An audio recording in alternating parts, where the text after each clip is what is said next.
Since 2016, when the Anglophone crisis started, with teachers and lawyers as a peaceful protest in the north and southwest region, many Cameroonians were focused on the parliament, thinking that the parliament would discuss the ongoing Anglophone crisis. They would talk about the crisis and how to effectively resolve the crisis. But in the November session of 2016, when the crisis started, the parliament neglected the November session to talk about the ongoing Anglophone crisis under the pretext that it was meant to talk about the budget. The Speaker of the House of Assembly, Honorable Kamer, totally rejected putting it on the agenda. Some members of parliament even joined their voices with some ministers to deny the existence of the Anglophone crisis, even with the brutality of lawyers in Moyen, the university students in Moliku, and the arrest of some students who spent their days and months at the judicial police. The reason that was given to the muted nature of the parliament on not talking about the Anglophone crisis in the early 2016 was that the crisis was still under control as far as the government is concerned, and that the budgetary session was meant to be discussed during the November session of the parliament. Honorable Kamer equally refused putting that on the agenda in the 2017 parliamentary session. Honorable Joseph Weber took to the restroom hostage and stated that the agenda of the Anglophone crisis, the agenda must include the Anglophone crisis deliberation in 2017, that we cannot be talking about budget while normalizing rape within the north and southwest region of the country. In the March session in 2017, the crisis was still not discussed in the parliament, despite warnings from the International Crisis Group that the region may plunge into an imminent civil war. Yet, too many noise were made up and down, and the crisis still is pending and moving up. To make matters worse, the crisis again was still not included in the June session of the National Assembly, even with evidence that the situation was going out of control. In the November session in 2018, the parliament still did not discuss it, and measures were not put in place in order for the parliament to look at the ongoing Anglophone crisis. In 2017 November, the former Prime Minister Philemon Yang was blocked by the SDF, parliamentarian, as you can see on your screen, singing and chanting that Le Pays va mal. At that point, the parliament, others from different political parties were singing that c'est le SDF qui va mal. It was a total drama at the parliament at the time, when many Cameroonians were confused as to who is mal. Is it Le Pays or is it SDF? As the Speaker of the House of Assembly was equally joined the chorus and singing c'est le SDF qui va mal, as the SDF was singing Le Pays va mal. So total pandemonium and confusion pushed Cameroonians to the brink to understand that the parliament could not resolve their conflict. As we speak, from 2017, 2018, 2019 and 2020 March session, now we are moving to the November session of the parliament. They are yet to officially talk about the ongoing Anglophone crisis as their agenda. We all know that other parliaments of other countries have talked about the Anglophone crisis and how to resolve it, but yet our own is still playing the everything is under control situation. The question now is, who are we fooling? With the parliamentary session now on in this November, we know that this parliamentary session in November is talking about the budget and how the budgets will be implemented and financial bills that will be deliberated upon as far as Cameroon is concerned for the 2021 fiscal year to come.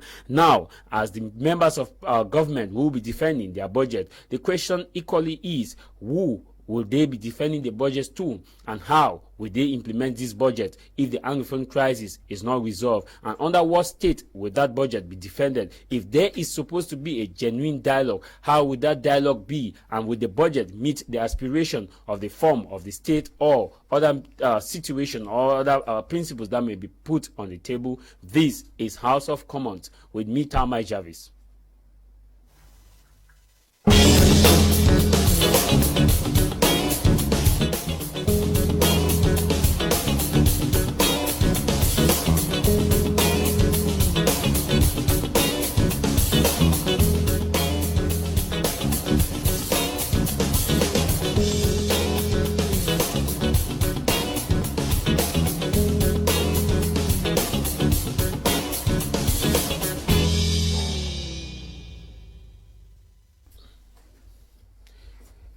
From still in the Balkan to the Antarctica, the Iron Curtain descend around the continent. It is a speech of Winston Churchill that officially welcome you on today's edition of our program, House of Commons. We want to apologize for the late start on this program due to technical hitches. To begin the program with, I'll introduce to you my guest with whom we are going to continue and talk about the issues as to the motion for today. We are well aware that the Parliament is sitting, and in November 2017, the Parliament, or the Social Democratic Front, took the Parliament hostage by singing that le pays va mal and who they go kill retire.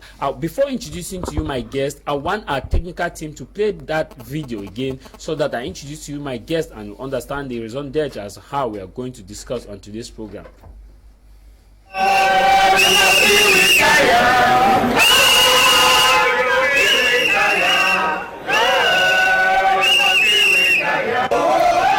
Et nous savons, et nous insistons dessus, que ce problème est un problème camerounais, un problème de gouvernance qui touche tous les Camerounais. Et donc, tant que ce problème ne sera pas adressé, on ne pourra pas aller de l'avant parce que le gouvernement ne veut absolument pas ouvrir un débat.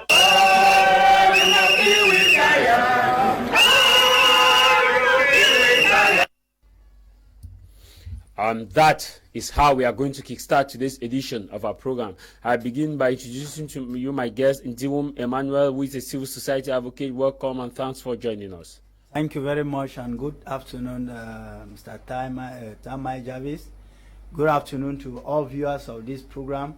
Good afternoon to Northwest, Southwest, and all the community here in Douala. Good afternoon and happy Sunday to all those who are watching us in all the different parts of the country and the world at large. And equally here in the studio, we equally have Mr. Abang, who is 1961ers. Welcome and thanks for joining us. Good afternoon, Jarvis. Thanks for having me. 1961ers is a platform for political sensitization, for education of the grassroots. I'm sure you understand that the conflict we're experiencing is fundamentally ideological. The conflict is doctrinal in origin. It is about what we make of Cameroon. What is Cameroon? What does it represent? Does Cameroon have a single nationality, or are there two nationalities that are enmeshed in one state? These are very deep questions that needs to be answered, and I'm sure you also understand that Cameroon history today, the official version, has a lot of blind spots, and there's a lot of controversies over history. So 1961 seeks to reconcile all the contrasting versions of Cameroon history and come up with a single authoritative version that reconciles all the various episodes and events that have marked our historical travels. Thank you.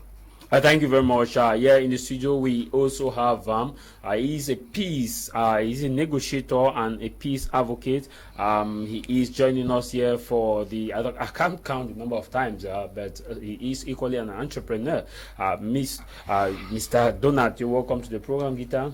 Thank you, sir. It's a pleasure being here once more as we seek ways to better our country, and particularly as our parliamentarians, our representatives meet for the third session of this legislative year to talk about the financial budget for next year. So it's a pleasure to be here with you and talk about burning issues. Thanks very much. Here in the studio we have Alex Ngepi, who is a member of the Cameroon Renaissance Movement. Alex Ngepi, thanks for joining us. A privilege to have you here. Bienvenue et bon dimanche. Merci. Bon dimanche à tous ceux qui nous écoutent et surtout je tiens à rappeler qu'il y a nous avons toujours des personnes qui sont arrêtées, incarcérées depuis plus d'un an et demi dans notre président, le président Mokhtar, et aussi ceux qui ont marché le 22 qui sont encore arrêtés, incarcérés. Donc notre jeune concert, notre maman Assoumou Thérèse qui est incarcérée à prison de Faux, qui a été violemment battu, retenu là-bas, et aussi Patrick qui est un appelé qui ont la carrément castré. Donc je tiens à réitérer ça et dire à toutes ces personnes, tous ces combattants, tous ces amis politiques de garder le moral haut. Nous sommes avec eux de tout cœur. Thank you very much, Alex Ngepi. We officially start the program today. Ndiwum Emmanuel, you are a civil society advocate. You've been through the thing and we've looked at the issues. Principally, when we talked about the November session, all that comes to the mind is budget. And someone will ask, why expecting a solution of Anglophone crisis, proposed solution of Anglophone crisis from the parliamentary session that's supposed to talk about the budget? Well,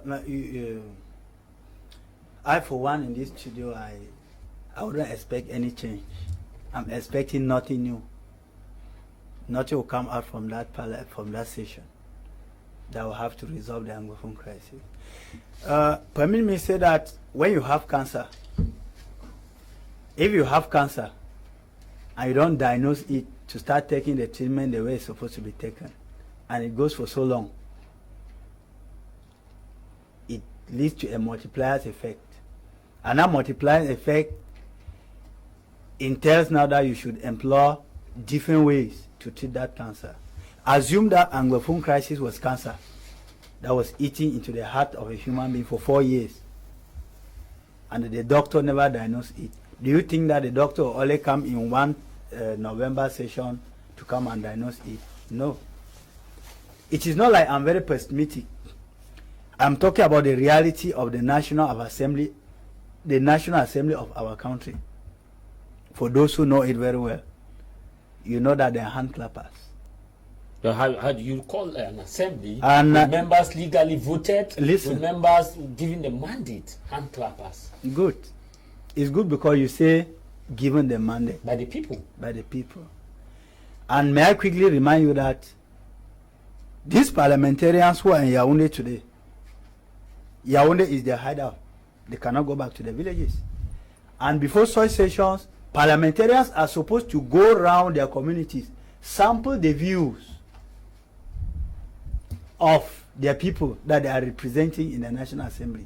But if you cannot leave Yaoundé and then go to your village, talk with the people of the community to really know, to feel what they are feeling on the ground, how can you go to Yaoundé and say you are solving their problem?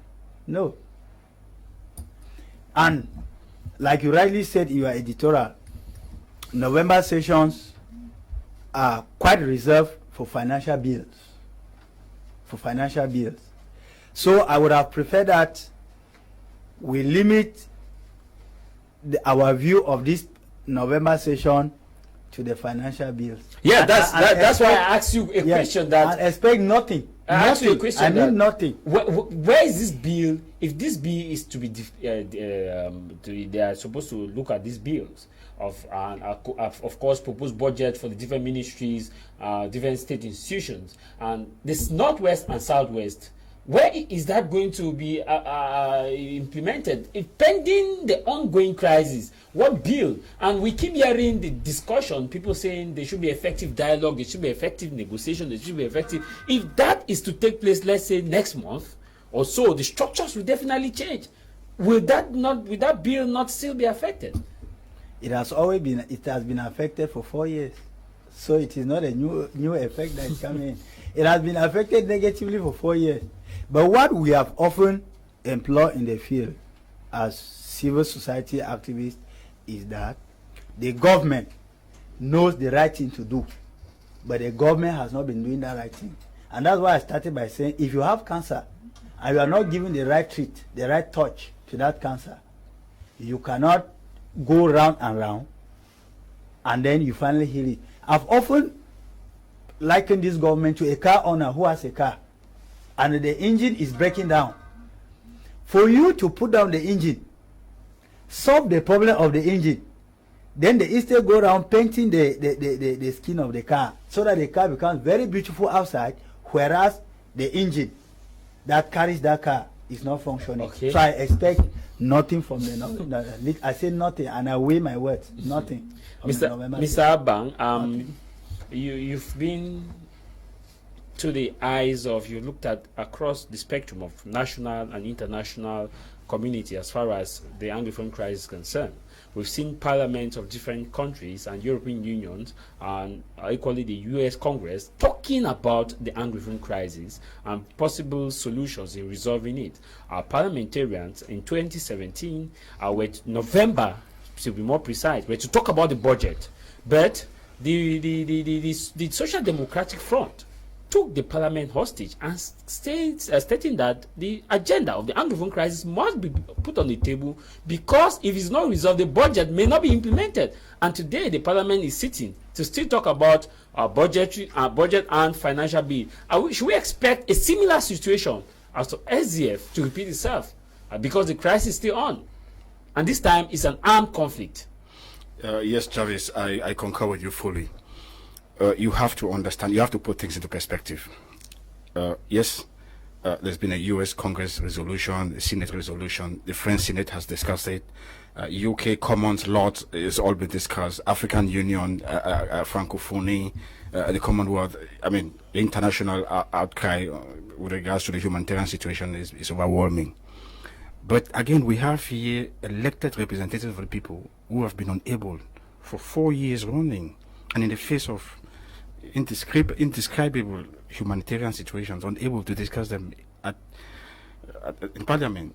I mean, remember, Parliament is the repository of sovereignty. When you talk, I mean, even the presidency is a creation of the statute. It's a creation of the Parliament. So if you cannot discuss it at Parliament, where else can you discuss in the country? This is what we call in finance, this is the worst form of moral hazard, where those people, agents of the people who are supposed to represent the interests of the people, are actually operating, militating against the expression and the full articulation of what the Anglophone people stands for. So, and it's not, I mean, one would be tempted today to fixate on the current legislature and all the parliamentarians who are there and the ministers today. No, a frustration which has been there for decades. I asked you this. So, what could be? You have articulated. I think you've put it into context. Yeah, we've seen others talking about it. Correct. Our own who were supposed to be there talking about it. But what could be the problem now? Why MPs who are Anglophones, who are origins, who were born probably between 1961, who understood the history and the genealogy of where they are coming from, could be quiet and not talk about the crisis when it is still on, and instead boycott sessions that as they want to talk about the crisis. What could be that motive? Correct. If you look at the whole governance paradigm during decolonization, reunification, and even post-reunification up to today, a condition sine qua non, I mean, the eligibility criteria for being a political representative in Anglophone Cameroon has been, if you aspire for governance, if you aspire for political leadership in Southern Cameroon or in Anglophone Cameroon, the single most important eligibility condition has been you must distance yourself as much as possible from the Anglophone identity, from grassroots. In politics, in industry, trade and commerce, in business, if you really want to succeed in Cameroon, the existing paradigm has been, as an Anglophone, you must feign ignorance and indifference with that underlying Anglophone identity, and that is it. So today we have a system that has structurally configured such that the Anglophone political leadership must be completely divorced from that underlying Anglophone identity, and that is what we have today. So yeah, we can talk about issues of governance, you can talk about, but that is how the system has functioned. And today, if the Parliament is going back to revisit discuss the Anglophone problem, it's tantamount to cutting off the branch on which you sit. It's self-annihilation. The Parliament, Cameroon itself, will be self-destructing. In fact, structurally speaking, just pronouncing the word Anglophone problems means you are already questioning the existence of Cameroon, the foundation of Cameroon. Anglophone problem and Cameroon, Anglophone problem poses an existential threat to Cameroon. So, I mean, we have to be very careful here, and it's very technical. It's very, very scientific what we're saying. If you pronounce, the moment you start to say there's an Anglophone problem in Cameroon, you are already directly questioning the sustenance of Cameroon, the existence of Cameroon. Okay. So you have to put the problem in its right perspective. I will come back to you, but I want to ask: should we be expecting any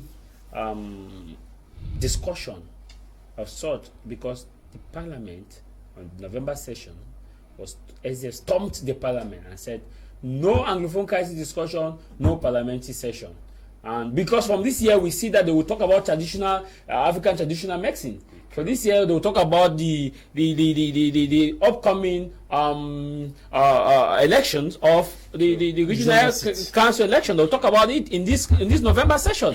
But you didn't standing order contain nothing about the Anglophone crisis. Briefly, should we be expecting an interruption of this session from the opposition? Jarvis, I'll go back to what I said earlier. It's very structural, it's very foundational. It's cutting the branch on which you sit, even if there is political will to discuss it, but they cannot. In our constitutional and legislative history, there are two black holes. there are legal lacunas. There are things which are irreconcilable. One is that this parliament we have has no institutional memory of a state called Southern Cameroon.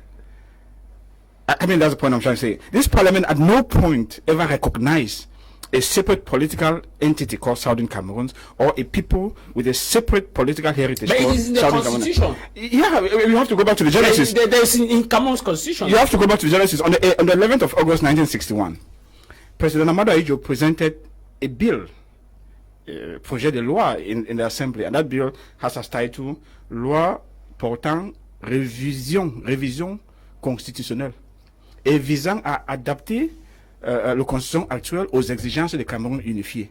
So, what was then La République du Cameroun Parliament actually sat and said, okay, we are going to revise our constitution.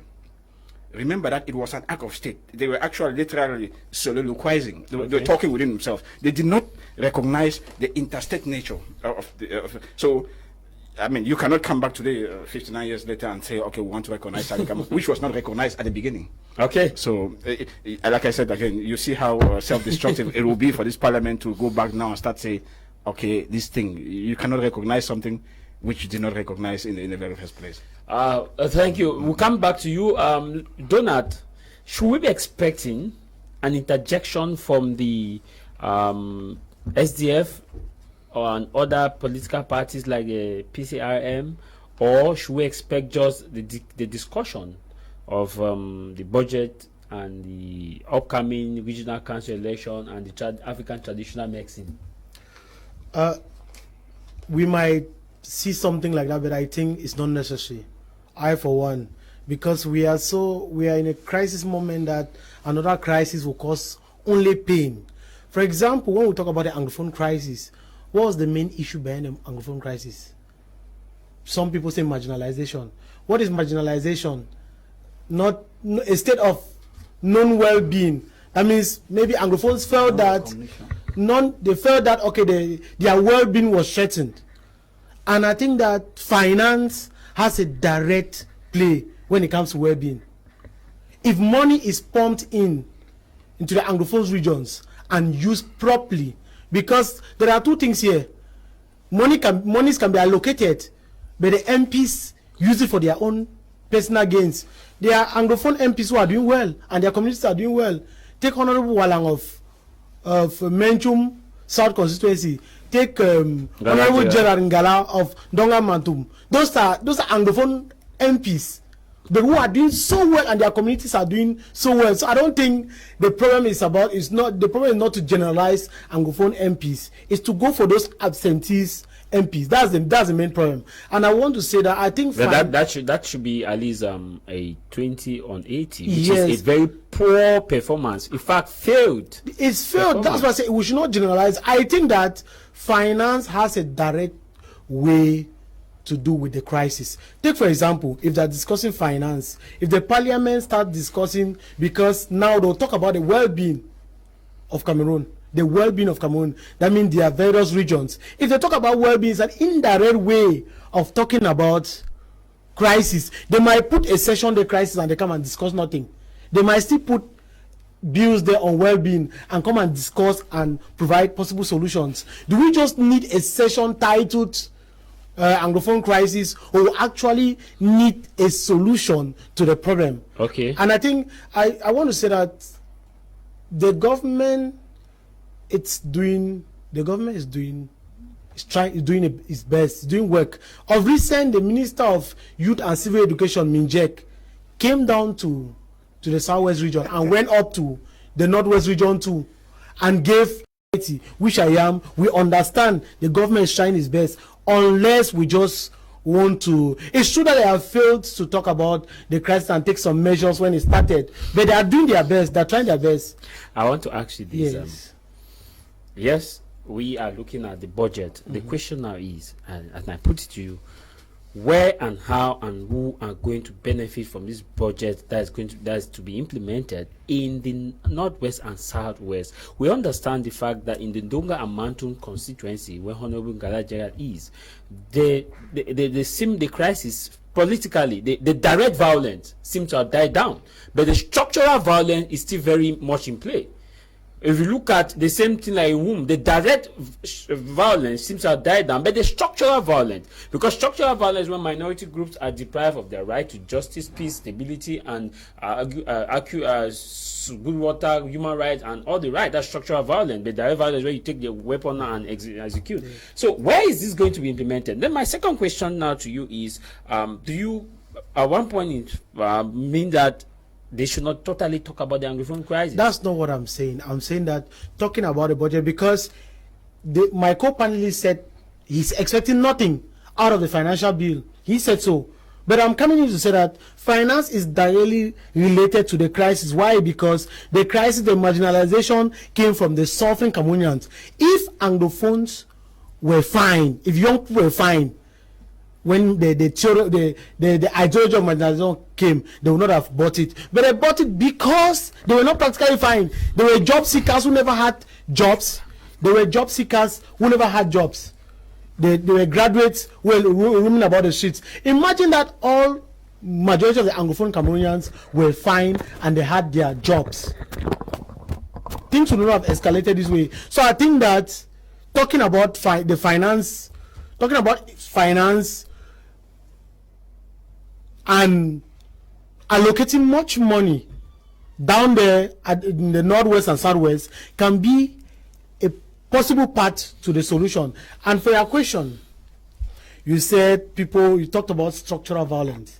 If I may ask, who deprives Cameroonians now in this crisis? Who deprives Cameroonians of structural violence? We blame the government. The government does not want to solve. The government does not want to solve. Talk about the other side. Do they want a solution to this crisis? Do they want, or they want it their own way? Maybe my question to structural violence was not well placed, because I did not blame the government. Yes. Minority groups are deprived. The minority groups in this conflict zone is the women and the children are deprived. The women say they want to sell on Monday. The other team says they must be go. So who deprives the people? The women say they must be go staff. Yes. The women say okay, their children should be released. The other team say no, all of them are. You and I know the dynamics of the state is both ways. Structural violence is perpetrated by both parties. So do you want to tell me that the absence of gun is a presence of peace? The absence of gun is not the presence of total peace. I've asked a simple question on this panel: who deprives the minorities from their I just structural said rights? both parties are depriving, because if you look at this person says I want to sell on Monday, I want to send my kids to school. This person says you must not send your kids to school, you must not sell on Monday. This person say okay, let me go and be strolling, you come and burn my house, you do this, you do that. This other person say you are supporting this person. So the minority group here is the women and the children. Both parties are depriving, are doing the same structural violence. We are not by saying that the government is not doing enough. Anyway, we're coming back to you. No, okay. You have to reflect. Yeah, no, I want to. You had to ask me a second question. Yeah, my second question was: do you mean to tell us that since they're talking just about the budget, they should not talk about the crisis, because the budget is going to be implemented in this crisis region? Mr. Moderator, I said that the government not talking about the crisis was a little bit two-way, encouraging it from the very beginning. But I am trying to see possible solutions in the finance bill. Okay. Like what I said the crisis mainly, most young people, when they talk about marginalization, most young people are thinking of the fact that they don't have jobs. But imagine that they had jobs, they would not have bought this ideology. So I think now that if the government, like I just quoted the minister, the minister who came down and supported young people with a margin of 1 million to 6 million, those who have projects to develop a community, because it does not suffice to roam around and smoke and drink and you say the government not doing anything. Work hard. There are young people there who are actually receiving subvention, and like I said, it's from the civil society. So okay, I'm coming back to you, Donald. Alex Ngepi, I know Mr. Abang, and of course the whom they have to react to. But let me get you, Alex Ngepi. Alex Ngepi, we are 4 years on. The Parliament have been discussing. As Mr. Abang put it, the Parliament is the heart of the nation. The Parliament can impeach the president and can decide what happened. But the sad reality is that the Parliament has been kind of quiet to talk about the Anglophone crisis. But we've seen other Parliament talking about it. If your party was to be in power today, will the parliament have discussed the Anglophone crisis? Oui, je ne pas qu'on dise cela comme ça. Hein. C'est pas un problème de dire que si le MRC était au Parlement, on aurait pu discuter de la question anglophone. Hein, parce que le SDF est au Parlement, le SDF a été au Parlement, et jamais cette question n'a été mise sur pied. I'm talking about the power. Oui, même au pouvoir. Bon, au pouvoir c'est différent, mais pour le Parlement c'est autre chose. Hein. Et nous avons pensé donc au niveau du MRC. Parce que les gens disent que c'est le chef de l'État qui ne dit pas que il y a des gens qui disent ça, que le chef de l'État ne veut pas qu'on parle ça à l'Assemblée. C'est pour cela que je demande, if your party was to be in power, will that Anglophone crisis be discussed in the parliament? Bien sûr. Bien sûr. Si nous étions au pouvoir, il est clair que la question sur la crise anglophone serait prioritaire. And what will be non, elle serait prioritaire parce que nous avons toujours cessé de le dire. Nous avons deux questions qui sont prioritaires pour nous au Cameroun. La première chose, c'est la crise anglophone.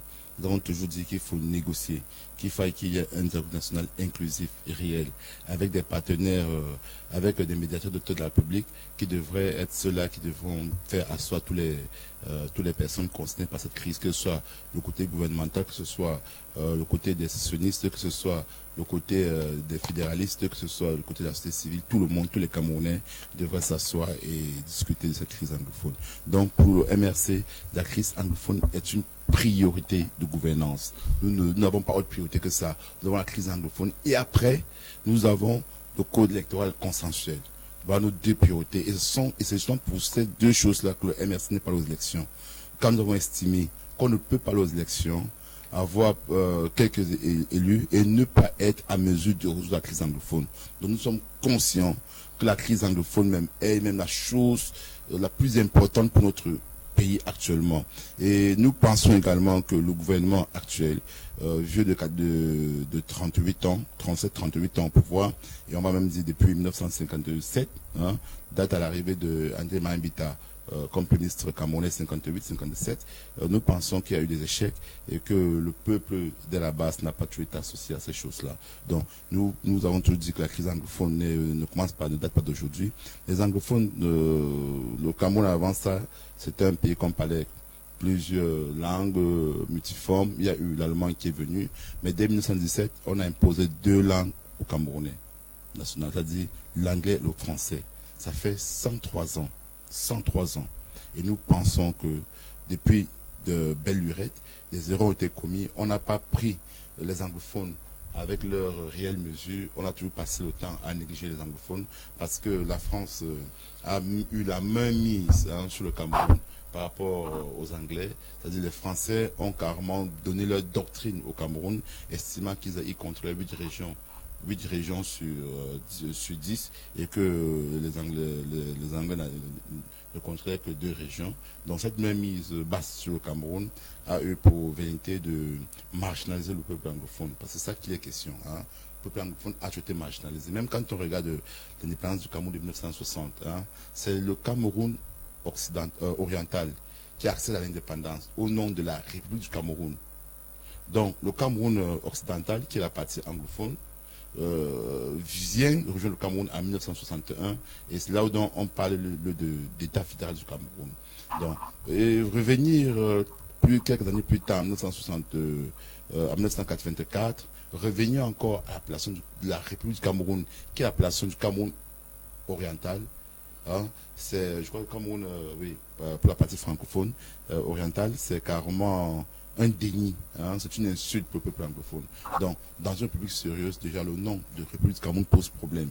On devrait être honnête de dire que peut-être il aurait fallu encore notre nom. So your party is thinking that there should be thinking of the status quo which brought the two and restructured the names. Nous pensons que déjà si on parle de l'État fédéral, hein, si nous sommes dans les positions fédéralistes, c'est clair que le nom va changer parce que c'est deux entités qui sont réunies. Hein, c'est le peuple anglophone, le peuple francophone qui sont réunis. Il ne faudrait pas qu'on vienne aujourd'hui nous raconter les histoires que non, c'est un peuple. Non, c'est deux peuples qui ont une culture vieille, une culture anglo-saxonne et germano-romaine vieille de 103 ans. Et il faut respecter chaque culture. Donc nous pensons que la forme de l'État devrait être mise sur la table et qu'on ne devrait pas mettre cette forme d'État sur la table en disant qu'un référendum qui devrait, et que, en supposant que les francophones sont majoritaires et qui vont dire non, on veut la République, on veut pas le fédéralisme, mais on va voter ça. Non, il faudrait qu'il y ait des négociations. Front entre les deux parties, la partie française, la partie. But Alex, why you are talking about that there should be negotiation, but the parliament is sitting now to talk about the budget. Now the budget will that be implemented under decentralization or that you are saying negotiation? Je suis sur les fondements politiques. Le budget parlementaire, ça, ce sont les fondements social. Because let me just give you a recap. They are going to talk about the budget. They are going to talk about the regional council elections, which is coming up, so that it should be credible and effective. They are going to talk about African tradition. Je vous dis, les anglophones ne sont pas derrière ça. Est-ce que c'est difficile à comprendre? Vos histoires de régionalisation là, ils ne veulent pas. Est-ce qu'il faudrait qu'on reste là à se voir la face? Non, qu'on dise la vérité. Non, c'est ça la question. Écoutez. Permettez-moi, s'il vous plaît, vous avez votre temps de parole. Vous avez votre temps de parole. Il ne faut pas qu'on se leurre. Si les anglophones voulaient la République du Cameroun telle qu'elle est aujourd'hui, je pense que les ambabos qui tuent les Camerounais au sud-ouest, parce qu'ils sont d'abord des Camerounais, ils auront, les populations les ont dénoncés et cette guerre aurait pu fin. Mais ils sont dissimulés au sein des populations. Parce que les populations ne veulent pas. C'est-à-dire que les populations ne veulent pas de la République du Cameroun. Soyons clairs dessus. Dans l'histoire que le RDPC ne veut pas la façon de travail, ne veut pas la régionalisation. Permettez-moi. Je n'ai pas parlé de sécession. S'il vous plaît. Je dis la forme de l'État, qui est la République du Cameroun. Ils n'en veulent pas. Je ne parle pas de sécession. Il ne faudrait pas qu'on fasse quoi au Camerounais, que ne pas vouloir la République du Cameroun, c'est non, non. Les gens de ce côté veulent un État fédéral. Voilà la réalité. Vous ne pouvez pas organiser des élections régionales. Vous parlez de statut spécial qui a existé, même ce statut spécial a existé depuis 1962. On ne le dit pas assez. Vous parlez de statut spécial, vous dites qu'il y aura la chambre des lords, mais ça existait avant. House of Chiefs. Oui, ça existait avant. Mais qu'est-ce que vous mettez dans ça? Ce peuple anglophone, il faut qu'il y ait temps que leurs gouvernants et que nous les francophones, nous comprenons que les peuples anglophones ne veulent pas de la République du Cameroun. Ils veulent le fédéralisme. Et si on parle de référendum pour le fédéralisme, on ne devrait pas dire que la majorité des Camerounais vote et qu'on va dire que c'est la République du Cameroun. Non, on devrait négocier avec le peuple anglophone. Les peuples francophones, les peuples anglophones devraient s'asseoir et négocier. Et je pense que pour le bien-être de l'unité du Cameroun tout entier, il faudrait qu'on aille au fédéralisme, sincèrement. Ce sont nos positions. Il faudrait que on devrait discuter sur la forme, sur le nombre d'États. Est-ce que c'est 1, c'est 2, c'est 3, c'est 5, c'est 10 États? Okay. Donc, et le Parlement qui s'est réuni aujourd'hui est à coloration majoritaire RDPC. Quand les députés qui se réunissent n'ont même pas, ils peuvent même pas mettre pied à combat. Ils ne peuvent pas aller. If your party had gone into this election, if your party had gone in, we believe that they would have done something meaningful as far as this parliamentary session, because SDF was speaking since they didn't have enough team. Now, if you had joined SDF, maybe you would have been able to say that, okay, this is what we need. Non, vous savez, en 92, l'opposition a eu plus de 70 députés. Ils ont voté quel projet de loi? Rien. Dernièrement, l'opposition, le SDF a eu 48 députés. Quel projet de loi ils ont voté? Ils n'ont rien voté. Au Cameroun, l'heure actuelle, s'il faut changer les choses, c'est d'abord par le sommet, c'est-à-dire c'est la présidence de la République. Parce qu'au Cameroun, tous les pouvoirs ont été concentrés dans les mains d'une seule personne, d'une seule entité, l'entité présidentielle. C'est eux qui ont les manettes. Okay. Il est aussi vrai que si l'opposition a la majorité absolue, ils peuvent faire bouger les lignes. Jusqu'à là encore, l'opposition peut voter une loi. Le président refuse de l'intégrer. Alex, thank you. We're coming back to you. Emmanuel, you've listened to Alex, you've listened to Donna. I know when Donna was talking, you wanted to interject. You wanted to give you wanted to react. Now you have the floor to react as far as that is concerned. Okay. When we are looking, maybe you react before asking my question. Yes, you see, there is no gainsaying. There's no gainsaying here that the government has been trying. After all, what is the government there to do? The government is supposed to be there for the people. So we did not expect the government to become a ghost, that we don't feel them. So you cannot come here and tell me that the government has been trying. Why has the government not been doing it and has been trying? But the government And that is the language. Listen. I want to cue you. Yeah. The government would tell you that when the crisis started, they started by saying there was no Anglophone crisis. Later they accepted, they shifted their position to say there's an Anglophone crisis. Sure. That they created the interministerial ad hoc committee of lawyers and teachers. That the teachers met in Bamenda, that they gave 2 billion subvention. That they created the bilingualism and multiculturalism commission as fallout, and that they redeployed teachers in the conflict zone, and that they ensured that they should be balanced in terms of the ministry. That's why regional Minister of Territorial Administration, Secondary Education, and top ministries, which before had never been given to Anglophones, were given to Anglophones. The government will tell you that they created the major national dialogue, which they had a discussion, and they were fallout as far as that's concerned, like the special status and the House of Chiefs and the reconstructions. And the government will tell you that they've done these measures. Are you by any sense saying that these are not measures the government has taken? I did not say they are not measures. Okay. They are measures below expectation. Whose expectation? No, let him Whose land. expectation? You're talking, he did not interject now. Let him land. No, let him land. Like he has a culture He takes of- responsibility I don't of his know. statement. I say there are measures below expectation. When the government is there for the people. The government is not there for itself. And you mentioned something that the Minister of Territorial Administration, and that goes back to the frustration of Anglophones. Before his coming, he was Minister of Territorial Administration and Decentralization. When he came, they divided this ministry into 2. He remains territorial, and another minister came. It's because of effective, so that the work. he does not even know what he's saying. He does not know why they divide. These are the things that go into there. You see, when we have people who does not even have the culture of listening, they have the culture of noise making as he's making it, because I call it noise. And I don't subscribe to noise. If you want me to give you my time, I will give it. And then you plus it with your time. Let him land. You jabber for nothing. I am saying that he mentioned here, because their minds are fixed on money to buy the consciences of Cameroonians.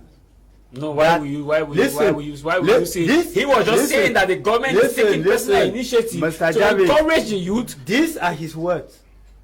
No, but he did not say. Session, Yes, but he did not say that the government is giving money to people to buy their conscience. He's saying that the government is encouraging youth to take up responsibility and develop their community. I have an impression that people did not want me to talk. No, not just land. I just wanted to be sure that that's what he said. Okay. He said the government can still decide not to talk about Anglophone crisis as a topic or title it as such and pump in more money into Northwest and Southwest. No, you're maybe taking him out of. I am saying. Okay, but what are you saying now? Listen, and again, he said when we generalize about MPs, it's wrong, because in Ndonga Manton, in whom is there a road leading to Ndonga Manton? Does it mean that before now there were no parliamentarians that could lobby for those routes to go? Is there a route going to Wum? When was the last time you were in Wum? When was the last time you went to Fundong or Kamer? And when they want to talk, you intervene people. Now you are telling me in this country we have 3 arms of government, and this is where the problem is coming from. We have the legislative, which is supposed to be the heart of the laws of this country, as my co-panelists they say. We have the judiciary, we have the executive. And I tell you, I stand to be contradicted. If in one parliamentary session they have ever ended it, adopted laws coming from them, I don't even want to talk about the private bill laws that none has ever passed. They will talk, they will make noise, they will sing, they will dance, as they were dancing on your screen the other time. At the end, the presidency of the republic, which is the executive, will send the bills, the laws that are supposed to go through. And after that, they will still get back to there and they'll be promulgated. And you tell me that we should live reality, then believe in illusions, that the government should pump in more money in Northwest, southwest so that crisis should end. I think when we are talking about this crisis, we should be very careful. It is about the mindset of the people. The Anglophone people. So it's ideological. Yes, and they don't kill ideologies with guns. Guns don't speak. It is the lips that speaks. At this time, I think if our parliament was not a rubber stamp parliament, they will look. How do you equate the parliament to be a rubber stamp of legally elected people given a mandate by their voters to represent their constituencies and making laws that are benefiting the country? No. I don't know how I will say it again. But what I want to tell you is that, in my own opinion, if our parliament could even be dissolved and restructured, I say it and I take responsibility.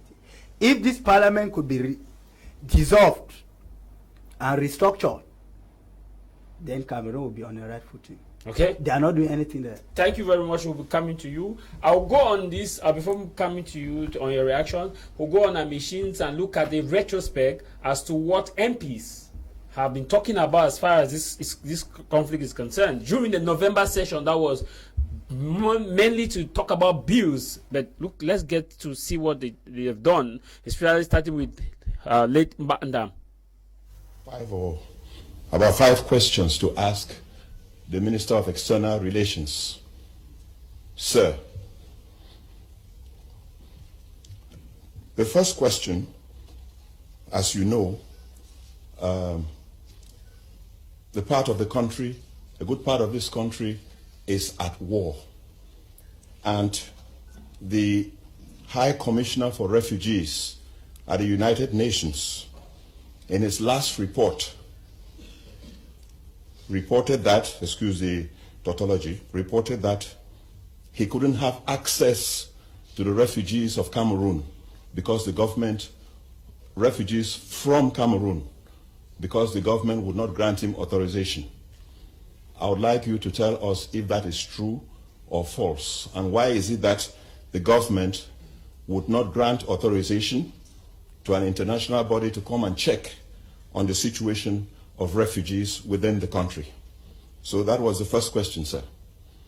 The second question, still on the question of refugees, how many Cameroonians are refugees? Yes! Save your money with Orange. Buy your Orange SIM for 100 francs only and do what you like, as you like. Dial #124*0# for enjoy every day for 5 days. 500-minute calls to Orange numbers them, 1000 megabyte, 100 SMS, call for 25 francs per minute to other networks. No be all that though. Save more money with Orange Money. For every Orange Money account where you create, enjoy money transfers for the rest of 2020. Just dial #150#. Also, for every Orange Money deposit of at least 1000 francs where you do, you go get to enjoy all free bundle advantages then. Just dial #150*20#. Something past this?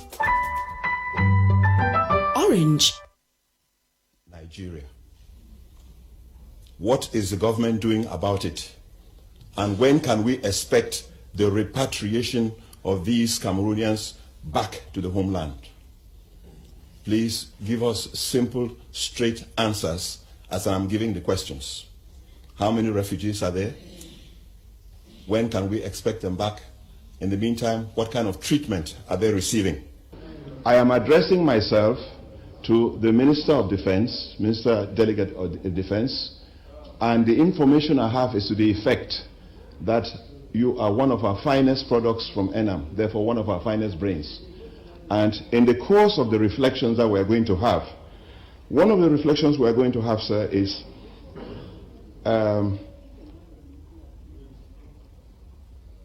what lessons have we learned from Rwanda? Because after Rwanda, the world said, never again.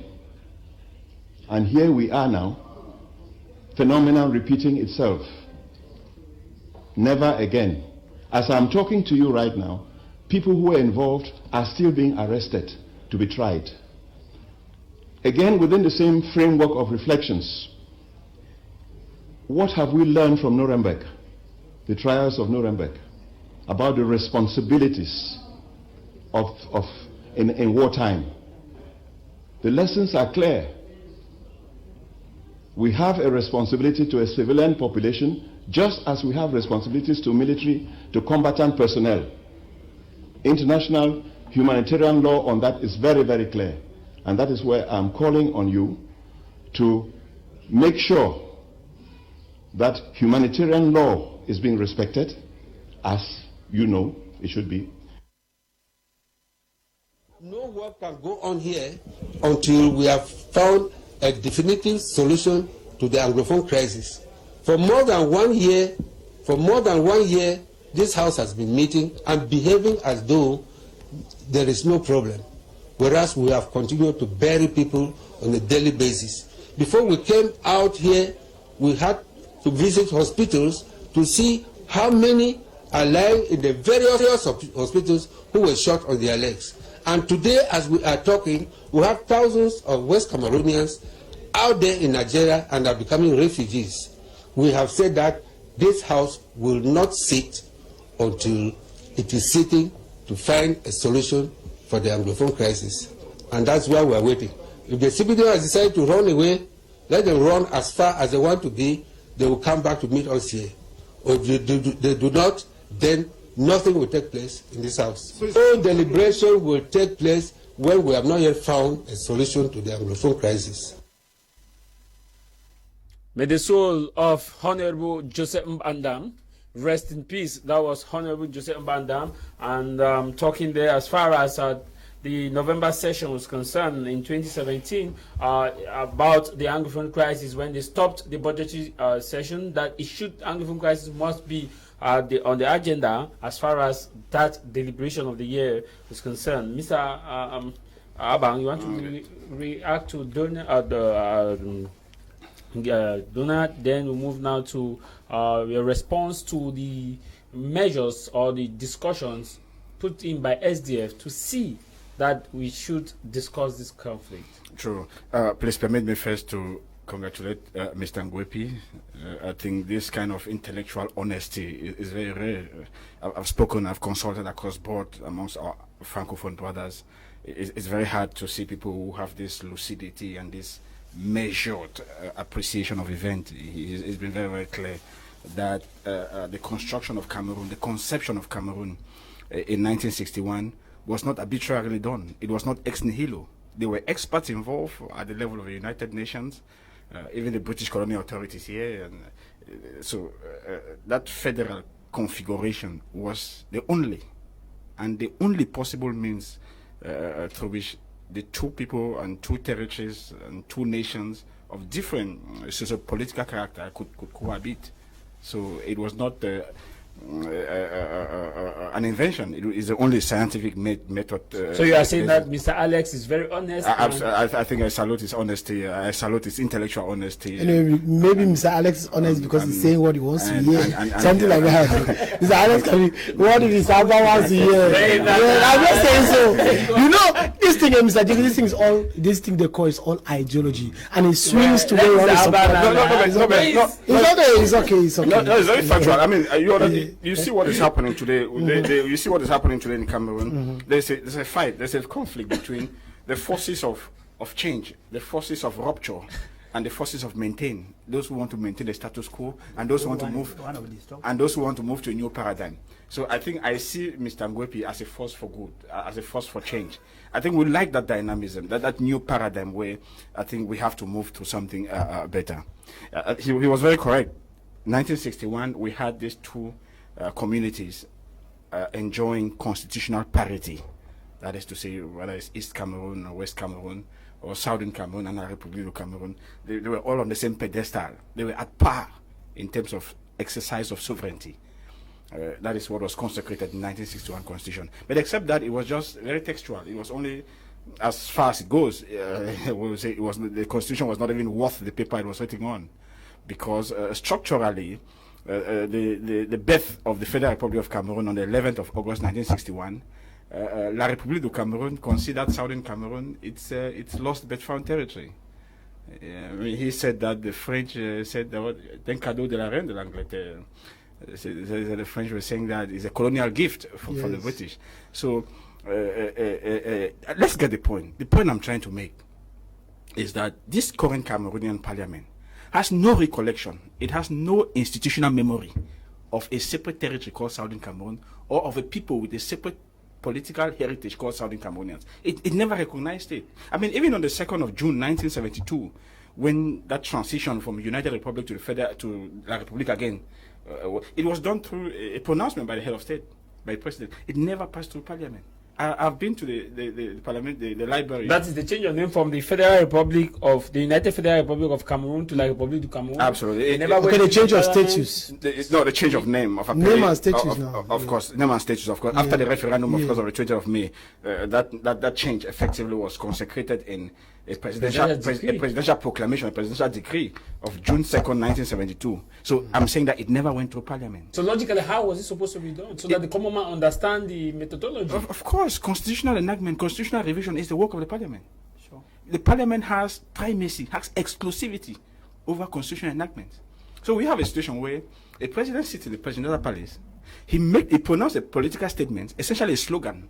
I mean, if you see the bulletin of the ballot of the 1972 referendum, you see, do you wish this federal United Republic, this one government? So that was a political statement. To translate that into a juristic exercise, into a legal document, it has to pass through parliament. Parliament has the exclusivity on constitutional matters and on legislative matters.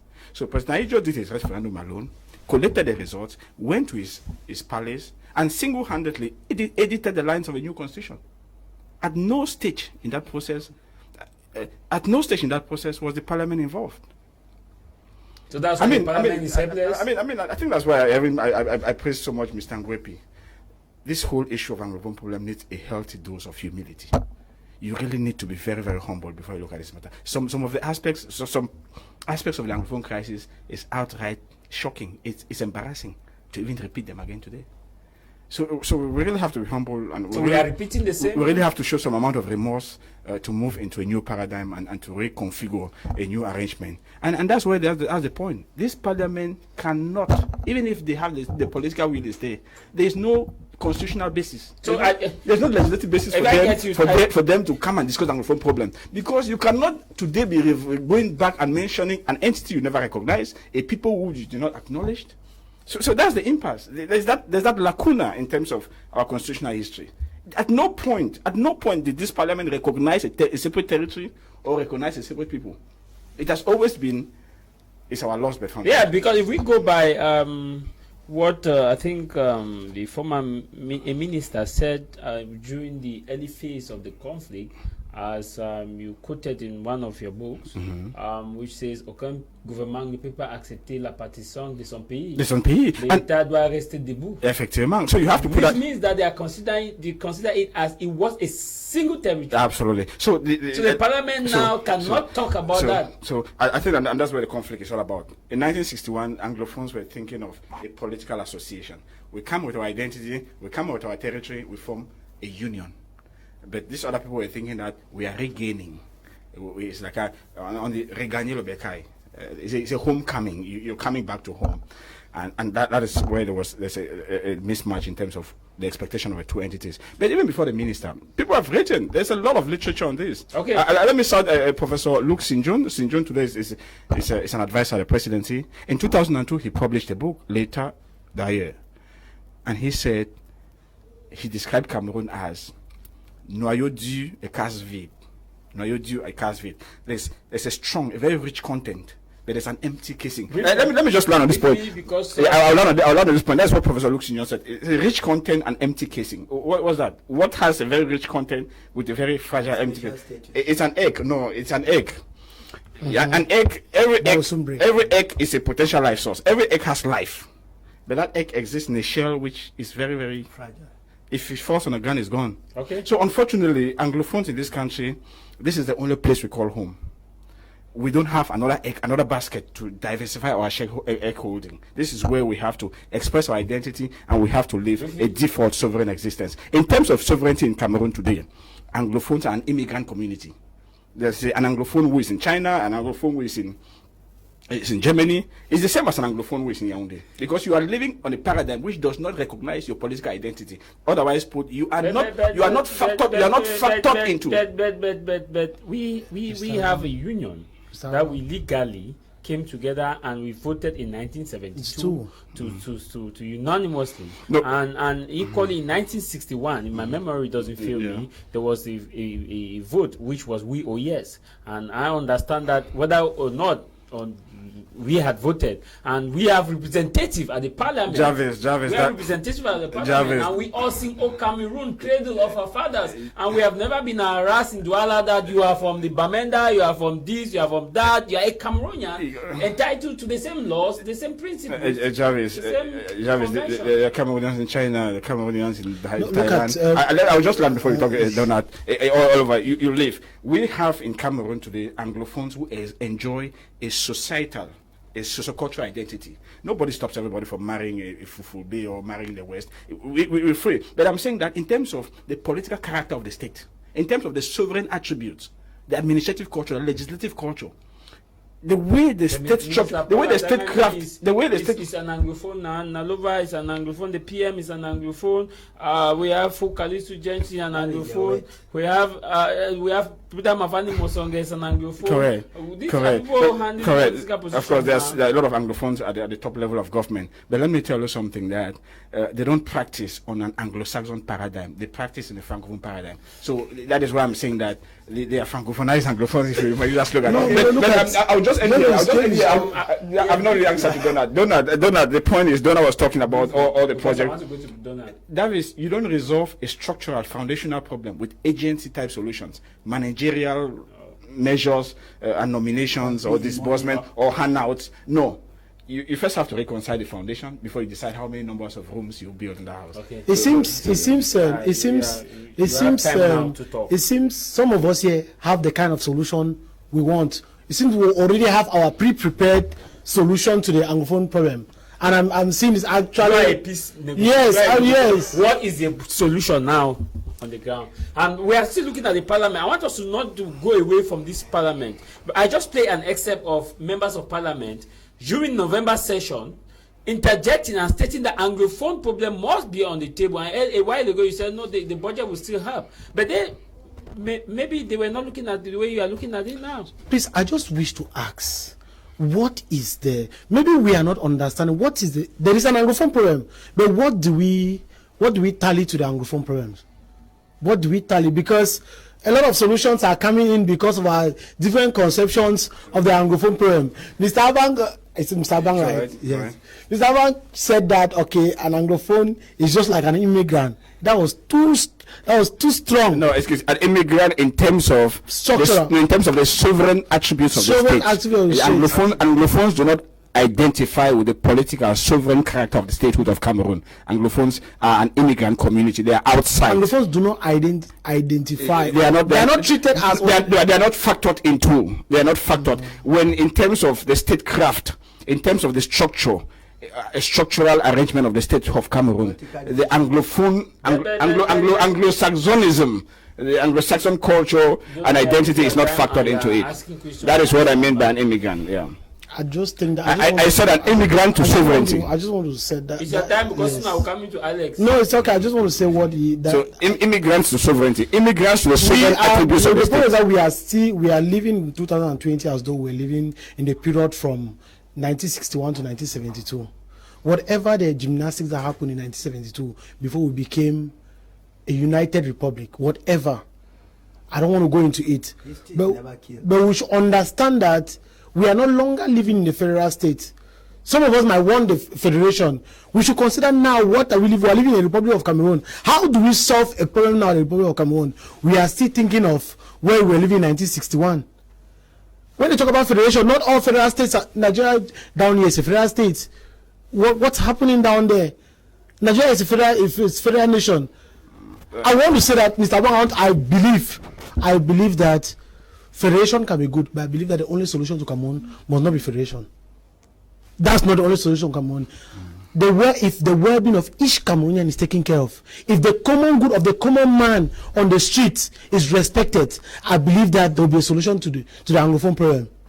That's my main belief. I don't believe in names. That's why I said here, and I said here that it's not about putting a session that on Anglophone crisis, then you come and not resolving something, but it's about implementing a solution of something that you have decided. So I don't believe in the name, in calling names, state of form of government, federation, independence or what. I believe in the common good of the common man, trying to live. If you are a parliamentarian, work as much as to...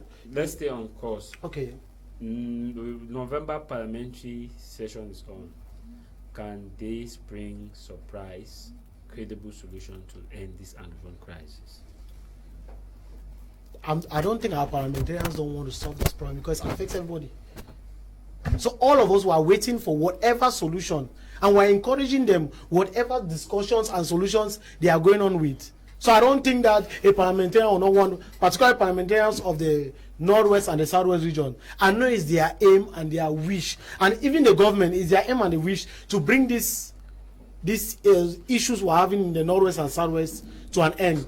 So I don't think that it's out of political bad will that they don't want to solve this problem. So there will not be any surprise from proposed solutions? From proposed solutions? I said I am hoping for surprise, and if it comes, it's welcome. Okay. Now, how do we go out of this impact? You say you are not more focused about the name given to a particular structure that will resolve the problem. You are more focused on to the problem, the solutions that are proposed to the media aspiration. Because the truth of the matter here is, whichever form that is taken is aimed to give the common man the best of life.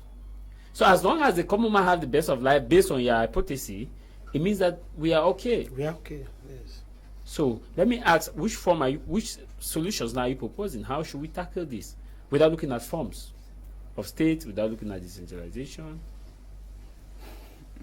Without looking at the forms, the normal things that the government could do, or the normal things that... Yes. The normal things that people could do. For example, if you are a parliamentarian in the Southwest region, yes, there are monies that are being given to develop your region. Yes. Use it properly and develop your region. If you are a mayor of a council, use the council budget to develop. Talk to those MPs now. If you are a mayor of your council, use the council budget to develop your council. If you are a parliamentarian, make sure you are active and present. You are not absentee. Use the budget to develop your Alex Ngopi, you've listened to the members of the panel. Maybe you want to react to you have some reactions? Oui, je vais dire en face, Monsieur Donald, qui pense que ce sont des problèmes sociaux. Hein. C'est vrai que s'il y avait eu, quand vous parlez des problèmes sociaux, hein, cela renvoie à la bonne gouvernance. C'est vrai que s'il y avait eu une meilleure gouvernance, une meilleure répartition des richesses, peut-être qu'on aurait pu éviter ça, puisque les peuples veulent avoir le bien-être social, le bien-être économique, le bien-être, la justice et consomme. Malheureusement, quand il y a une mauvaise gouvernance, les problèmes politiques vont ressurgir.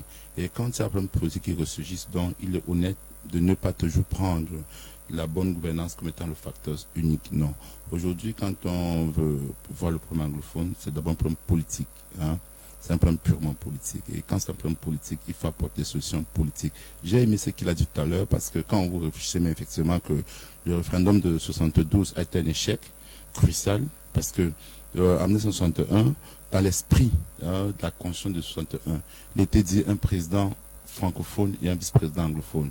Et c'était dans les accords de l'Ouest au niveau de Fumban, c'était que si les francophones gouvernent, après les francophones vont gouverner. Donc ces accords ont été violés de 1. Quand M. Mamadou Adjo a décidé de faire de M. Biapol Premier ministre et par là successeur constitutionnel du Cameroun, parce que quand il fait de M. Biapol Premier ministre, M. Biapol devient donc de facto la deuxième personne de l'État. Alors que dans les accords de Fumban secrète, il aurait dû être un anglophone. Et quand il fait encore de M. Biapol, le successeur constitutionnel en 1971 du président de la République, cela va encore dire qu'il a encore trahi les anglophones. Donc il faudrait qu'on soit clair et qu'on se le dise, je suis francophone. nous avons, nous francophones, énormément très anglophones. Je pense même que tout francophone doit être honnête de demander même pardon au peuple anglophone. On a très des francophones, dans la mesure où même, quand on va dans l'histoire de 1917, quand on place le Cameroun sur consortium franco-anglais, c'est pour dire on laisse les Anglais administrer le Southern Cameroun, le Northern Cameroun, avec les us et coutumes anglaises. À aucun moment, l'État français a eu intervenu ni au Southern Cameroun ni au Northern Cameroun. Ils pratiquaient là-bas une administration indirecte. Tandis que du côté occidental, oriental, du cas le Cameroun oriental, là-bas c'est une administration directe avec un représentant de l'État. Donc il y a l'esprit du fédéralisme en fait. C'est quelque chose d'une confédération même s'il faut dire. Donc l'ONU déjà avait déjà placé le Cameroun dans l'esprit du fédéralisme. Ils n'ont pas placé le Cameroun dans l'esprit de la République. Parce que tel que les anglophones s'administraient au nord de l'Océan Cameroun, ce n'était pas la même administration dans la partie orientale. Qu'on se le dise.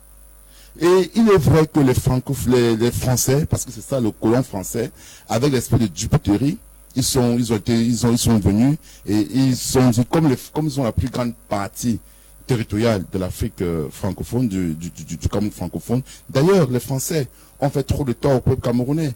Et je suis très surpris même que les francophones soient toujours en train de vouloir toujours être dans le système de loi germano-romaine. Le Cameroun à l'époque, en 1917, est très très grand. Du côté de le Cameroun partait jusqu'à Minzik, au Gabon. Une partie du Tchad était au Cameroun. Les Français sont venus encore retailler le territoire camerounais. Ils ont diminué le territoire camerounais. Le Cameroun a perdu plus de 300 000 km² à cause des Français. Ce sont des vérités historiques. Ce sont des vérités. Pour que les Anglais fassent ça au Cameroun, ils sont passés par référendum. C'est-à-dire que c'est par référendum que les Anglais ont décidé que le Cameroun a perdu une partie de son territoire. Donc ils ont tous cherché à respecter ne serait-ce la volonté du peuple camerounais. Parce que l'administration anglaise veut que les citoyens puissent décider. L'administration française voudrait qu'il y ait un homme au-dessus qui décide. Et c'est l'esprit-là qui vient. Et tu m'as dit même que déjà au système anglophone, les élections étaient organisées même plus tôt par rapport à la partie francophone. Donc en 1917, en 1957, lorsqu'il y a des élections en 1957-58, le seul parti qui était représenté au sud, au Cameroun oriental et occidental, c'était l'UPC, qui avait aussi une autre vision du Cameroun.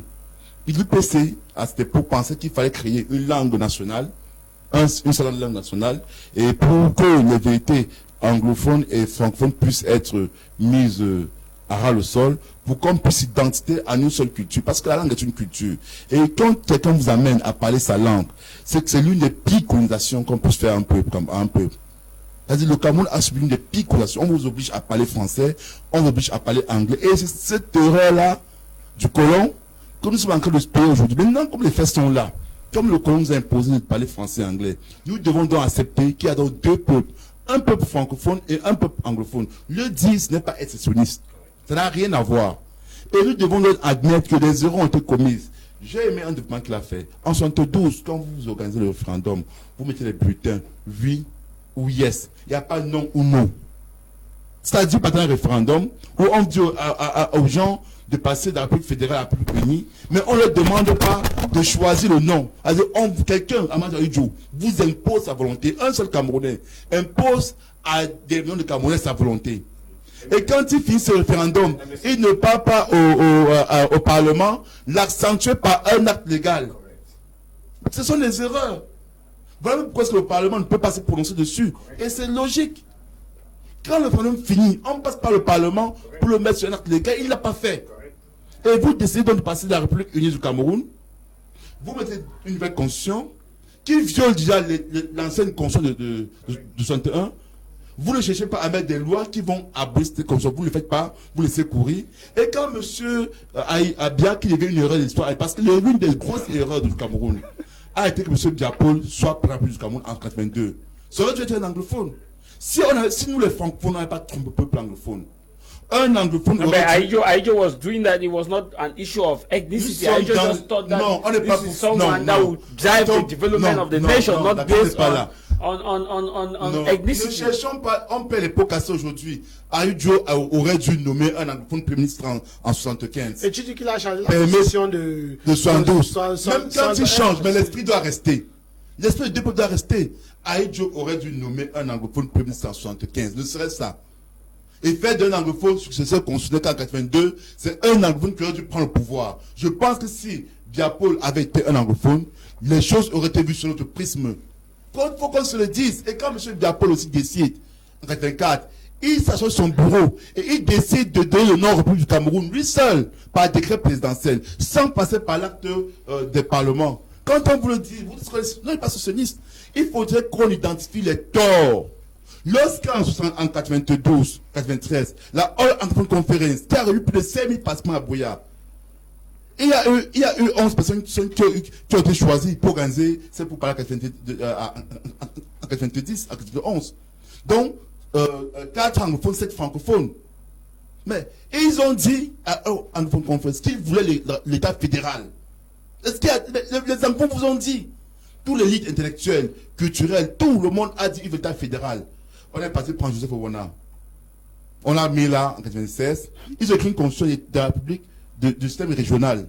Et puis encore, quand même le système régional là, sans l'accord des anglophones, ils imposent au peuple anglophone. Et nous sommes en 2020, 24 ans plus tard, ils n'arrivent pas à implémenter leur propre solution. La haute cour de justice qui est censée juger Paul Biya, elle est où? Non, ce sont là les problèmes fondamentaux qu'on doit dire. Maintenant, c'est pour dire quoi? Oui, pour le Parlement, il a clairement dit, et je suis d'accord, le Parlement est dans l'incapacité de se prononcer, d'après une institution à me prononcer. On dit aujourd'hui qu'il y aura budget, révolution budgétaire, tous ces consorts. Mais ils vont dire quoi pour les anglophones? Après qu'ils vont vous dire que non, la reconstruction, on va donner un nouveau budget, on va à la déclaration, voilà. Mais ils vont dire quoi pour les anglophones? Ils sont dans l'esprit où la seule chose qui importe, c'est d'implémenter la feuille de route de leur grande dialogue national qu'ils ont mis. Et donc, dans ce dialogue national-là, qu'ils ont mis, la reconstruction était à la dernière phase. Mais les gens vous disent qu'ils ne veulent pas. Est-ce que c'est difficile? Un contrat social entre les peuples, c'est que vous et moi, nous décidons de nous asseoir et de former une seule entité. Mais lorsque je m'impose à vous, comment c'est possible? C'est ça la réalité. Et je tiens encore à tout à l'heure par les problèmes sociaux. Je suis en ce qu'on a fait les anglophones parler la Cour de justice anglophone. Okay. La common law, ce n'est pas s'exprimer en anglais. Ce n'est pas de plaider en anglais. Ce n'est pas la common law. C'est un état d'esprit. Parce qu'aujourd'hui même, les gens parlent à common law. On dit, mais le common law depuis 1961. La common law, c'est quoi? C'est d'avoir les magistrats qui, nos enfants, ma fille apprend, elle fait cours en anglais. Mais est-ce qu'elle est forcément anglophone? Non. Ma fille va dans l'école des Anglais, elle apprend l'anglais. Mais est-ce qu'elle est anglophone? La common law, c'est un état d'esprit. C'est une vision de la justice qui n'a rien à voir avec les lois germano-romaines. Mais aujourd'hui, on vous dit, on a mis sur pied l'administration au sud-ouest, on a fait sortir des auteurs libres, des magistrats qui parlent anglais. Mais ce n'est pas la common law. Donc, il faudrait que l'histoire nous renseigne. Et c'est parce qu'on a un régime qui est vétuste. On a le CPDN qui est vétuste, qui a échoué. Alex. It's not CPDN, it's us. So when you are talking about... C'est eux qui gouvernent, c'est CPDN qui gouverne. C'est la réalité. It's not CPDN. Mais c'est eux qui gouvernent. Greetings to the House of Commons. I enjoyed the debate. The session of the Parliament has one point agenda: examination and adoption of 2020-2021 budget of the state. The Crise North and Southwest region of the Northern Southwest region on the table of this session is out of place. Tala in Kumba. And Tala, I just wish to inform you too that there are 3 things that will be discussed. There will be the issue of traditional medicine that will be discussed, and there will be the regional council election that will be discussed as far as that is concerned. This other one reads, it says, greetings to you, greetings to everyone in the studio. I think Mr. Donald is please, why be civil now? Thank you, Hoslin, watching from Douala. You know your message has been read. The fact that I did not read it, it has been read. Please, this your guest donors seem not to understand that what he's talking about. Out of 500 youth in the Southwest region, you give grants to 200 selected. What honest impact will that have on youth employment in the whole region? This other one, it says, I am Gole from Limbe. Good afternoon, Javis. From every indication, the other 8 regions of Cameroon, including the parliament, the senate, the presidency, those parade the corridors of power, and those who eat fat from the system and from the system. Anglophone problem is a non-event. What a blunder. Thanks very much. I take on the SMSs. This SMS read, it says the parliament cannot solve the problem because they have refused that there is no problem. So we need God intervention because He is the supreme commander. We should stop these killings, or else the wrath of God will consume us all. It's coming from Gabriel in Bamenda. This message reads, good day to you all. I love this program. It's very edifying, and I am Kamer and strong Tebut. Please greet Kennedy Abang for me. He's my classmate. Tell him I am watching him live. Kennedy has gotten your greeting. John from Tico, reconstruction process is not more. When will this reconstruction process is not more? When will this start? Peace should be given a chance. Please stop. Yes, Mr. Jarvis, the people in the house, how can they think of solution why the python on the top of them is ready to bite anyone who talk about the Anglophone crisis? But who are they deceiving? Shame. Okay, to all those who are sending us their SMS, briefly, we are slowly but surely coming out to the end of this edition. I come now to you. We keep. I asked the same question from the beginning. I didn't get a clear answer. Members of parliament who have been in the parliament for about 10 years or 15 years of the Social Democratic Front could stop a budgetary session of parliament in November and say Anglophone crisis should be put in on the table. Does it mean that the lives of people are no more important and money is more important than the lives of people? That's why everybody say no, the November session is all over budget, let's focus on budget. But yet we see regional council election as part of this deliberation. We see the traditional medicine to be as part of this deliberation. Well, I think the problems of Cameroon are above all political parties. That should be underlined. The so-called SDF, you are saying that they were dancing in the hall, they talk about. After that, which concrete action did they themselves take? But they will tell you they don't have absolute majority. Good. Now. And what are they doing there? So what should they should represent the people? No. They are representing their stomach. Now let me tell you. Listen. I talk with many of them. How do? Well, these are people who have gone through the electoral process. And we know how the electoral process passed. Julian. You know there's a kind of political compensation in this country that when the CBDM realizes that at one point everybody can look at me as to have taken everything like the elephant that carries the man who carries an elephant and tries to pick the cricket. They have their way of bringing in a few, I don't want to use a particular term here, then to make that the same people. That's why I say the problems of Cameroon are above political parties. Now, I want to quickly comment on what Donald said a while ago, which I agree to it in total. The problems of Cameroonians is their well-being. If the well-being of Cameroonians were well taken care of, we won't be where we are today. Frustration will not be there. And that is why those holding guns in the bushes, which we condemn every day, had the opportunity to pick up guns because they had nothing doing. But the question now is, who was responsible for the well-being of this Cameroonian? It is bad governance. It is bad governance. So we should go and arrest bad governance now, or arrest the individual responsible. And that bad governance comes back to you and I, the Cameroonian people. The Cameroonian people have babysitted this regime to the level that the regime has everything to come back and even grind you and I. That includes you. Yes. And Donald and everybody. I mean Cameroonian citizens. We have those who may not say it the way it is because they know how they are feeding it directly or indirectly. So what I want to say is that the spirit of the people of Cameroonian and their sufferings is haunting this government. Okay. Now, please. Briefly, yes, I'm the only. When it is me, I should be very brief. So I want to tell you that the only thing left, the parliament or the senate, it is there. It is not at the service of the Cameroonian. I think they should be dissolved. And then if they are dissolved, we restructure these institutions, we come back to normalcy. But what I want to tell Cameroonians in general is that human leaders can fail, but the divine leaders will never fail. Why are you accusing me of cutting you now, giving you short time? I give you equal time. No. I give equal time. It has not been the case. You know, I don't take somebody's time on the platform. It has never been my case. Okay, let's say maybe today I accidentally or inadvertently look at it. Maybe next week we'll compensate for that without cheating somebody.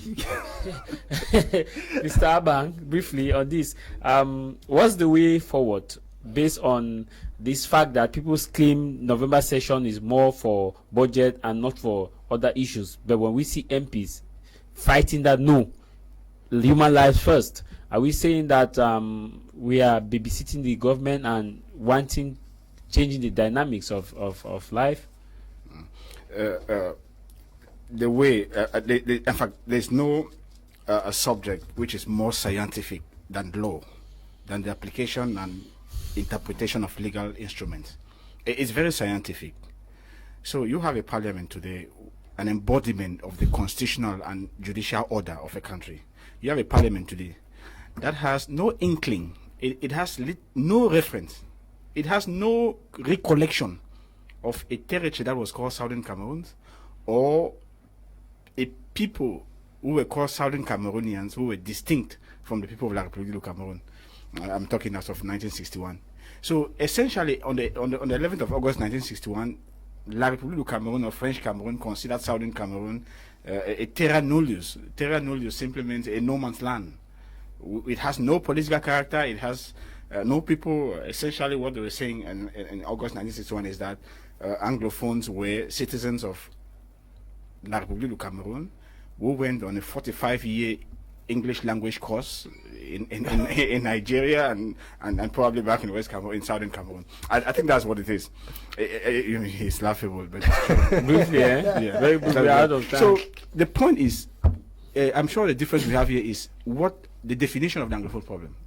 I mean, people have different definitions, and depending on the diagnosis you make of the problem, it will condition what solutions you propose. Anglophone problem is a continuum. It is a catenation of different layers of problems. But the common man in Moya will not understand all this. And that's what we're saying. And that's what we have to. And that's what I'm telling Donald. So break it down to the common man. The first now is, of course, casually. We all use the continuum. Of course, casually now.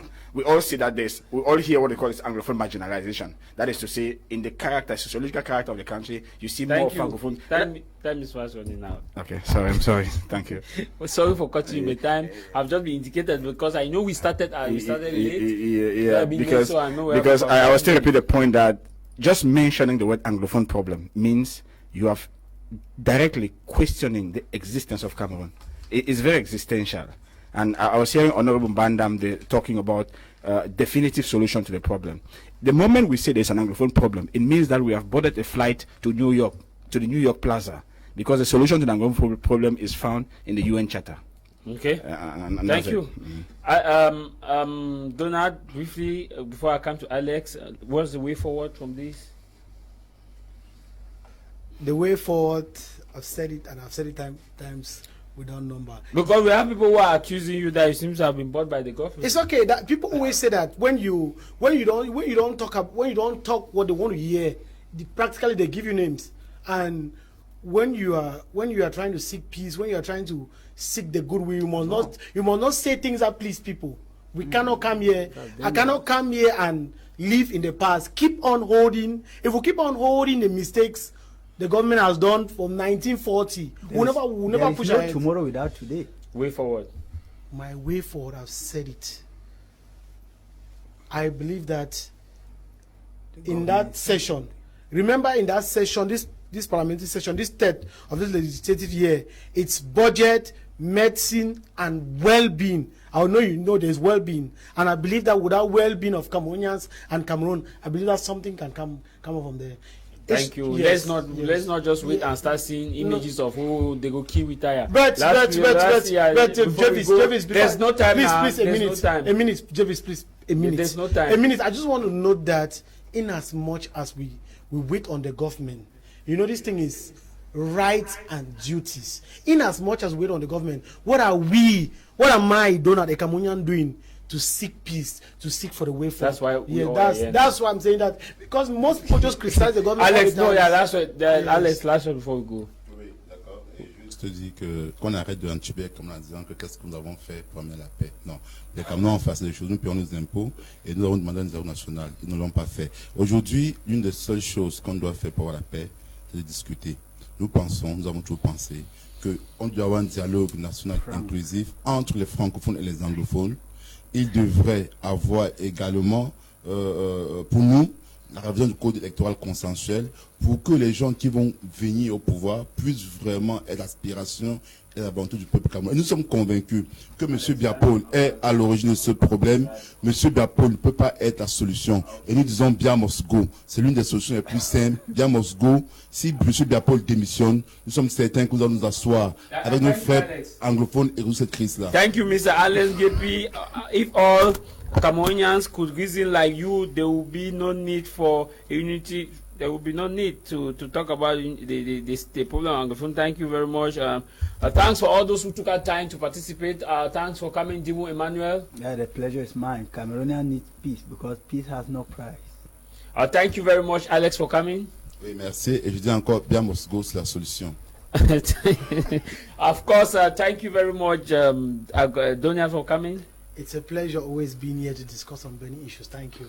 And we want to equally thank you, Mr. Abang Henry, for coming. It's been a difficult but a challenging time for you. Yeah, the pleasure is mine. Thanks a lot for having me. Just to know that you are a writer of the most recent book, Negotiating an Existence. Yeah. Thank you very much. Subsequently, we will be having more time to talk about this. So all those who took our time to view this program, want to say go to www.btmediagroup.org to have a website or Facebook page. You have a BT Media Group, My Media Prime on Facebook. You have a YouTube channel. All our programs are on our YouTube channel, BT Media Group on our YouTube channel, BT Media Group. You have all our programs, and no matter the matter, what matter is your matter. No matter the matter, what matter is your matter. And what should matter for you this day is that you shall know the truth, and the truth shall set you free. No matter the matter. My name is Tamai Jarvis, leaving you from Douala, Cameroon's economic capital. Say bye-bye from Fengu John Bange.